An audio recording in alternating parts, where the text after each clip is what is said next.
Abot sa 40 bahay ang nasira sa South Cotabato dahil sa malakas na hangin at ulang dala ng easterlies. Matinding baha naman ang naranasan sa ilang bahagi ng Maguindanao del Norte. Narito ang unang balita.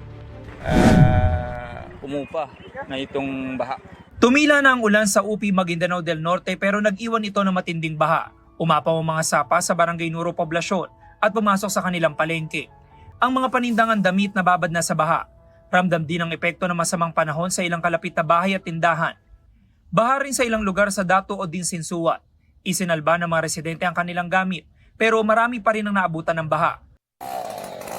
Abot sa 40 bahay ang nasira dahil sa masamang panahon sa Santo Niño, South Cotabato. Ang malakas na ulan sinabayan pa ng malakas na hangin.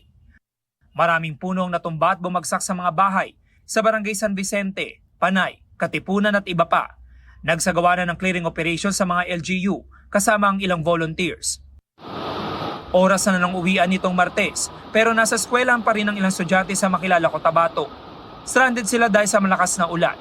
Ayon sa Pag-asa, easterlies ang nagpaulan sa ilang bahagi ng Mindanao sa mga nakalipas na araw. Ito ang unang balita. James Agustin para sa GMA Integrated News. Gusto mo bang mauna sa mga balita?